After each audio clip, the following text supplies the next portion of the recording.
بچپن کی تربیت کا اثر ہے، بچپن کی. اس لیے دیکھو ایک بات آپ سے عرض کرتا ہوں، ہم نے بڑوں سے سنی ہے، دیکھی بھی ہے، بار بار کہتا ہوں ہماری عمر کم ہے، تجربہ زیادہ ہے. ہماری باتوں کو بہت سنجیدگی سے لیا کرو. یہ نہ سوچا کرو یہ ایسے سفید بابے جیسے بڑی عمر کے باتیں کرتے ہیں ان کی طرح یہ بیٹھ کے باتیں کرتا ہے. تجربے بعض دفعہ لوگوں کے حالات سے ہو جاتے ہیں، وقت سے پہلے انسان بہت ساری چیزیں سیکھ لیتا ہے. اور اللہ نے ٹوٹا پھوٹا علم بھی دیا ہے، صحابہ کے واقعات ہیں، آپ صلی اللہ علیہ وسلم کی سیرت ہے. تو ایک بات یاد رکھو کہ جس نے اپنے بچوں کو بڑوں کا ادب نہیں سکھایا، بس سمجھو اب اس نے کچھ بھی نہیں سکھایا. اب اس بچے سے خیر کی امید نہ رکھو. اور جس نے اپنے بچوں کو کچھ نہیں سکھایا، صرف ایک چیز سکھا دی، بڑوں کا ادب، جسے تبلیغ میں کہتے ہیں نا اکرام مسلم. اکرام مسلم میں بڑوں کا ادب بھی، چھوٹوں پہ شفقت بھی، علماء کا اکرام بھی، بزرگوں کا احترام بھی، بوڑھوں کا احترام. یہ چیز اگر آ گئی تو اگر یہ بچہ بگڑ بھی گیا کبھی نہ کبھی انشاءاللہ سدھر جائے گا. یہ بات آ رہی ہے سمجھ میں؟ اس کی ایک مثال دیتا ہوں، دلیل سے بات سمجھاتا ہوں، دلیل سے. دیکھو یہ قرآن جسے ہم چومتے ہیں، جسے ہم سینے سے لگاتے ہیں، اس پر کوئی عمل کرے نہ کرے، فاسق فاجر مسلمان جو شراب بھی پیتا ہے، زنا بھی کرتا ہے، مگر اس قرآن کو سینے سے لگاتا ہے نا، کیا خیال ہے؟ ادب تو کرتا ہے نا؟ ہاتھ سے نیچے گر جائے کتنا ڈرتا ہے، گھبراتا ہے. اور اس کی کوئی گستاخی کر دے، اس کے سامنے اٹھا کے پھینک دے، کیسا آگ بگولا ہو جاتا ہے. اور ہونا بھی چاہیے. اس ادب کا فائدہ کیا ہوتا ہے کہ جب اس کے سامنے قرآن کی نصیحت کی جائے گی، عمل کرے نہ کرے لیکن نصیحت کو سنے گا. اللہ کا کلام میں نے خود دیکھا ہے، لوگوں کو بڑے بڑے قاتل ہوتے ہیں، گنہگار ہوتے ہیں، لیکن جب اللہ کی کلام ان کے سامنے پڑھا جاتا ہے ان کی آنکھوں سے آنسو نکلتے ہیں، ڈرتے ہیں، گڑ گڑاتے ہیں، کاش ہم سے یہ گناہ چھوٹ جائے. وجہ کیا ہے؟ دل میں احترام ہے. تو اس بات کی امید ہوتی ہے کہ آج نہیں تو شاید کل لائن پہ آ جائے، کل نہیں تو پرسوں. آتا لائن پہ کیوں نہیں ہے؟ کہ قرآن کی تعلیمات کوئی اس تک پہنچانے والا نہیں ہوتا. اور اگر کوئی پہنچانے والا بھی ہوتا ہے تو اس طرح سے نہیں پہنچاتا جس طرح سے اللہ نے پہنچانے کا حکم دیا، حکمت کے ساتھ، مصلحت کے ساتھ.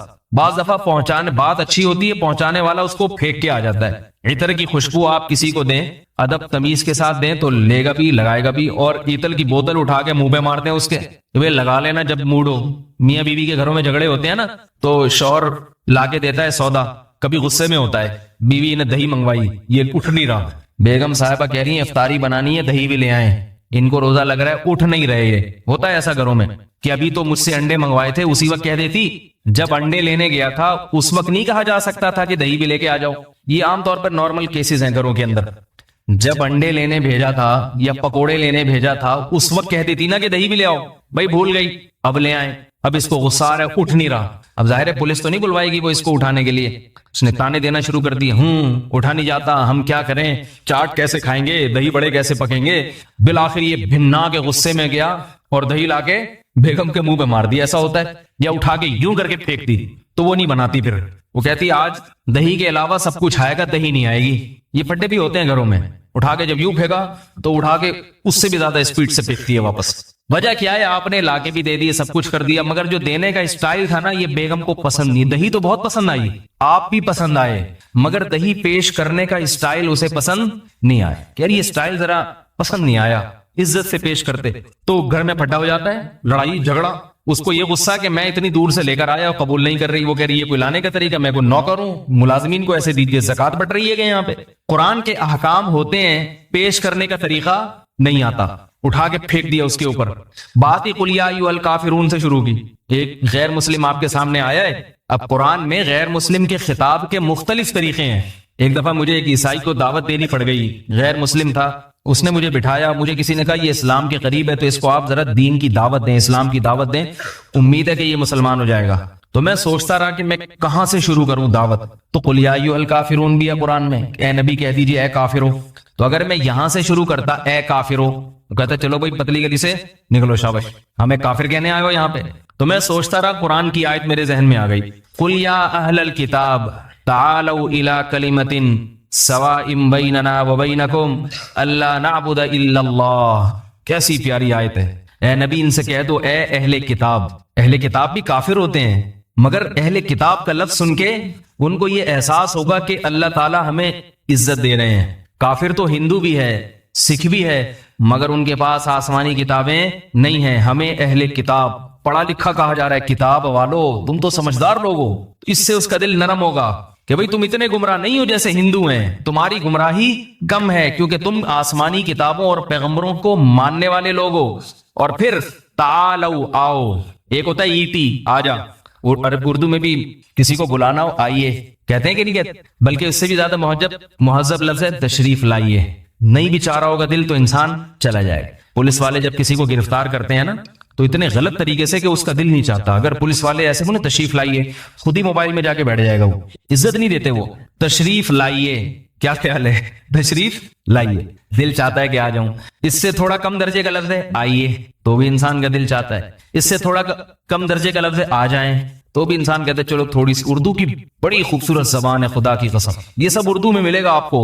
اردو جو ہے نا یہ زبان ہی اونچے خاندانوں میں بننے والی زبان ہے, یہ مہذب قوموں میں.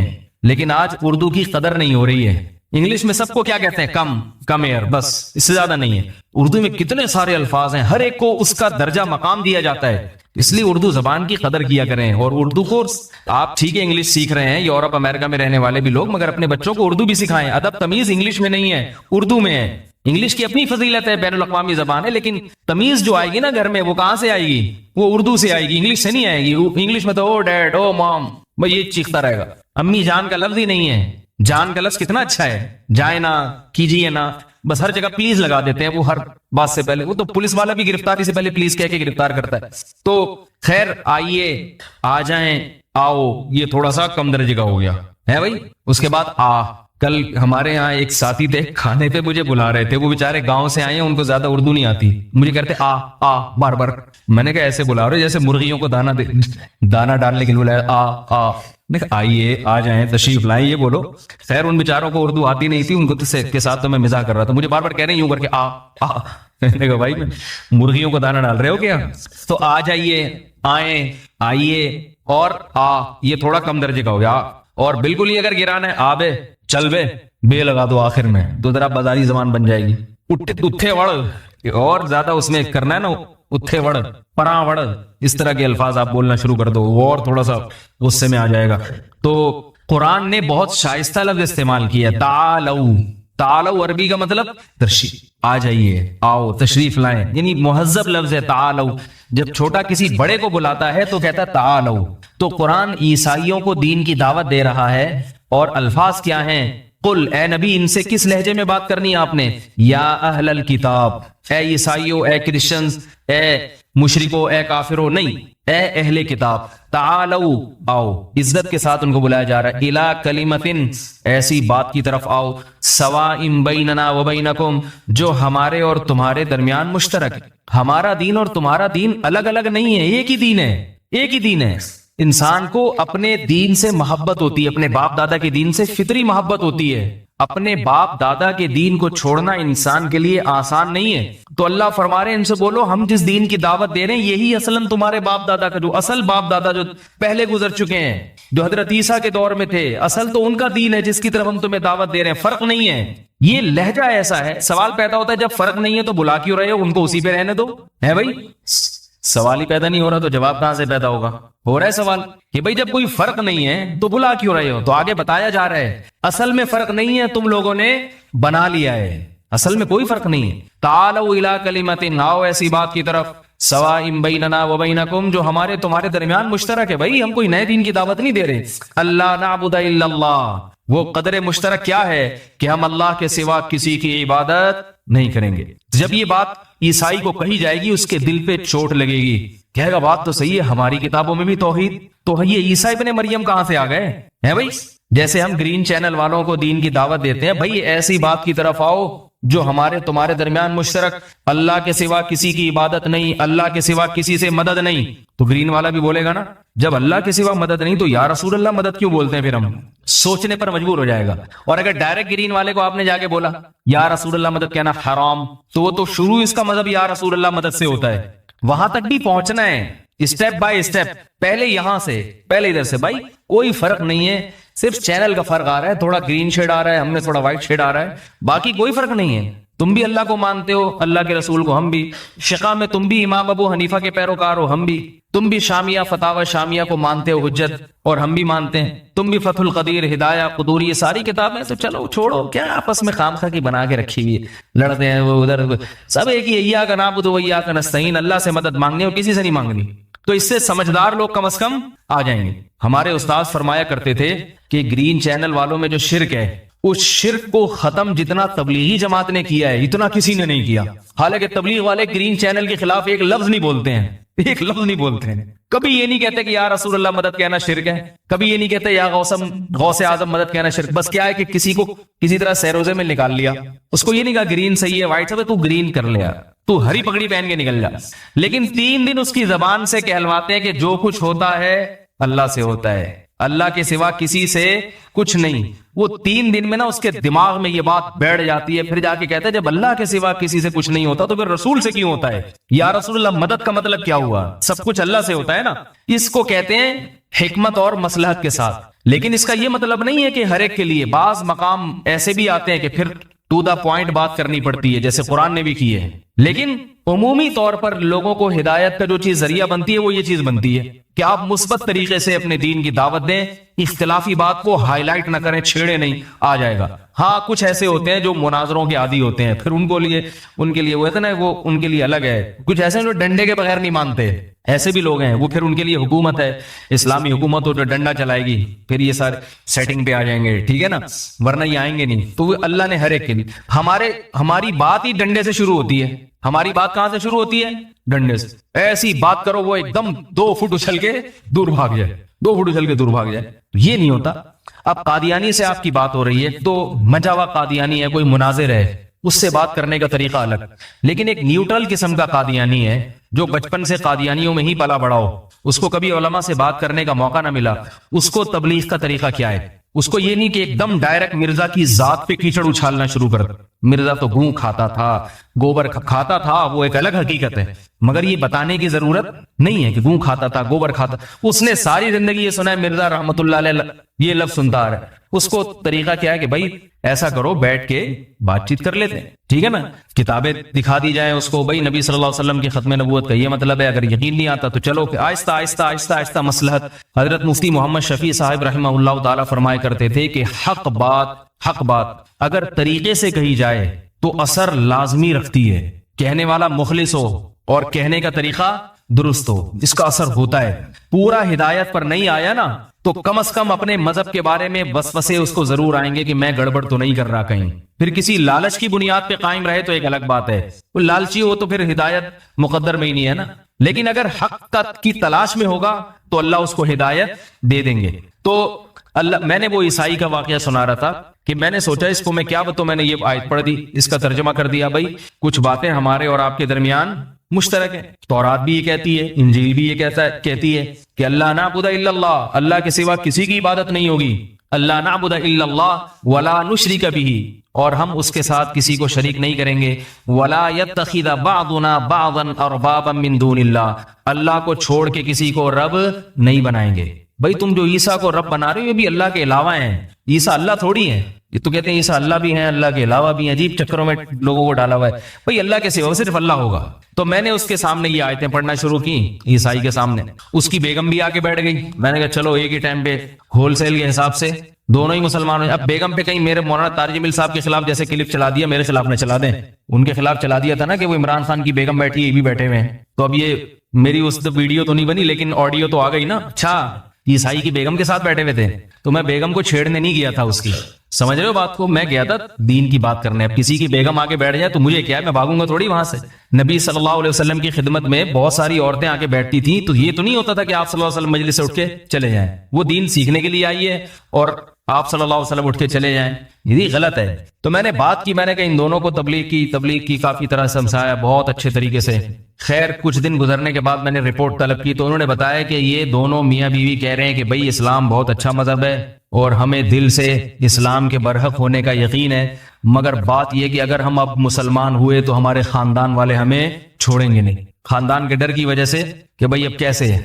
تو وہی ہے ابراہیم علیہ السلام نے جیسے کہا تھا نا، جس خاندان کو تم دنیا میں محبت دے رہے ہو اور اس سے محبت لے رہے ہو ابراہیم علیہ السلام نے اپنی قوم سے فرمایا کہ انما اتخذتم من دون اللہ اوثانا مودۃ بینکم فی الحیاۃ الدنیا ثم یوم القیامۃ یکفر بعضکم ببعض ویلعن بعضکم بعضا، قیامت کے دن اسی خاندان پہ لعنت بھیجو گے، جب جہنم میں جاؤ گے تو یہی خاندان پر لعنت بھیجو گے کہ ان کی وجہ سے آئے ہم، اور یہ خاندان بھی تم پہ لعنت بھیجے گا۔ یہ نہیں کہے گا کہ تم نے ہماری خاطر جہنم کو برداشت کر لیا تو چلو بہت اچھی بات ہے، وفادار نکلے، وہ بھی ان پہ لعنت بھیجے گا، یہ بھی لعنت بھیجیں گے۔ تو اس لیے یہ رشتے دنیا میں ختم ہو جاتے ہیں جو بے دینی پر قائم ہوتے ہیں۔ تو کیا بات چل رہی تھی بھائی؟ یہ عیسائیوں والا قصہ۔ ہاں، تو میں یہ عرض کر رہا تھا کہ دیکھو اب قرآن مجید جو ہے نا، قرآن مجید، اس کا اگر احترام دل میں رہے گا، احترام ہوگا، تو انسان کبھی نہ کبھی بات سنے گا، اور جس چیز کا احترام دل سے نکل گیا اب اس کی کوئی نصیحت اس پہ کبھی بھی اثر نہیں کرے گی، کبھی بھی نہیں کرے گی۔ بہت سے غیر مسلم ایسے ہیں جن کو اللہ نے علماء کے احترام کی وجہ سے ایمان کی توفیق نصیب فرمائی ہے، قرآن کے احترام کی وجہ سے ایمان کی توفیق نصیب فرمائی ہے۔ بچے کو آپ نے بے ادب بنا دیا، تمیز نہیں سکھائی اس کو، اب بچہ کسی کے قابو میں نہیں ہوگا۔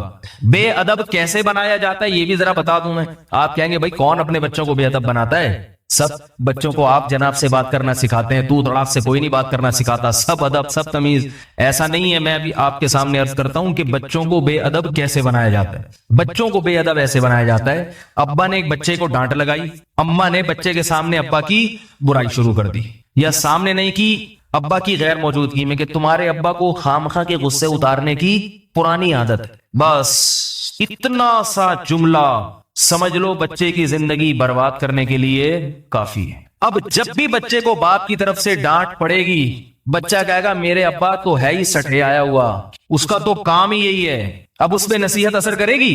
کہ اس کا تو کام ہی یہی ہے۔ مائیں سمجھ رہی ہوتی ہے کہ ہم بچے کو اپنا فرما بردار بنا رہے ہیں، باپ سے ہٹا کے اپنی طرف لا رہے ہیں، لیکن ان کو یہ نہیں پتا جو بچہ باپ کا ادب نہیں کرے گا وہ ماں کا احترام بھی نہیں کرے گا، وہ ماں کا بھی نہیں کرے گا، وہ اس کو بھی لات مار کے جائے گا۔ اسی طرح ماں نے بچے کو ڈانٹ لگائی اور باپ بچے کے سامنے ماں کو پیٹنا شروع کر دے، ماں کو لتاڑنا شروع کر دے، تو بچے کے دل سے ماں کی عظمت نکلتی ہے۔ پھر یہ گھروں میں بہت ہوتا ہے، جو مرضی ظلم کر دے بچے کے سامنے ایک دوسرے کو ہرگز نہ ٹوک، الگ سے لے جا کے بیگم تم نے اپنا غصہ تو اتار لیا، مگر اس طرح سے بچے خراب ہوتے ہیں۔ اتنا نہیں پیٹا کرو، میں ہوں نا پٹنے کے لیے، جب میں تم سے صبح شام پٹ رہا ہوں اس کو پیٹنے کی کیا ضرورت؟ اسی طرح عورت اپنے شوہر کو کہہ دیا کرے الگ سے بھائی اتنا نہیں کوٹا کرے بچے کو، صحیح نہیں ہے۔ بچے کے سامنے بحثی زیور میں حضرت حکیم الامہ نے کیسے آداب لکھے ہیں، فرمایا ماں کو چاہیے بچے کے دل میں باپ کا احترام اور ڈر بٹھاتی رہے، ڈر بھی بٹھائے احترام بھی بٹھائے، اس کو بتا بچہ کوئی الٹا کام کرے بھائی ابو کو پتا چل گیا، پاپا کو پتا چل گیا، بابا کو پتا چل گیا، خیر نہیں ہے، بچہ ڈرے گا بھائی بابا کوئی بہت ڈراؤنی چیز ہے، یہ روب بیٹھے گا تو کام بنے گا۔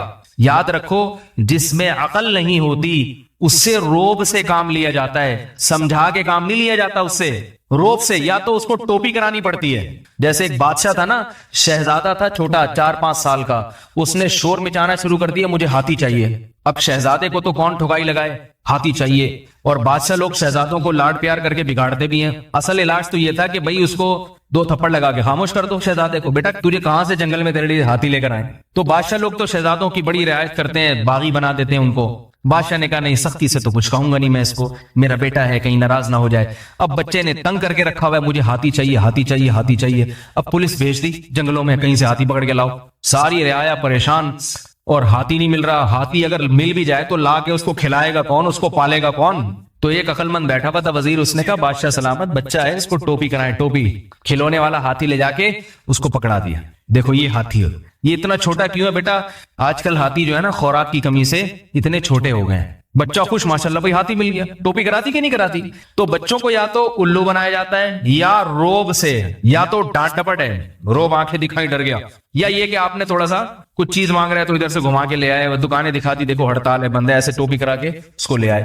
تو جھوٹ نہ بولیں، جھوٹ یہ بھی بتا دوں، بچے کے سامنے جھوٹ بولا اور وہ پکڑا گیا تو بچہ جھوٹ سیکھتا ہے، فوراً جھوٹ سیکھتا ہے۔ مائیں کہتی ہے نا میری مٹھی میں ایک چیز بند ہے، حدیث میں اس کی ممانعت ہے۔ بچے کو بلاتے ہیں آؤ یہ چیز دوں گا اور ہاتھ میں کچھ بھی نہیں ہے، جب بچہ آیا آپ نے ہاتھ کھولا کچھ بھی نہیں ہے، بچے کے دل میں جھوٹ کی برائی نکل جاتی۔ بچہ کہتا ہے اپنے مفاد کے لیے کسی سے جھوٹ بولا جا سکتا ہے، جھوٹ بولا جا سکتا ہے۔ بچہ فوراً یہ کہے میرے بچوں کو میرے بارے میں معلوم ہے کہ میں اگر ان سے کسی چیز کا وعدہ کر لوں کہ بھئی کل میں یہ لا کے دوں گا، بچوں کو پتا ہے پپا لازمی لا کے دیں گے،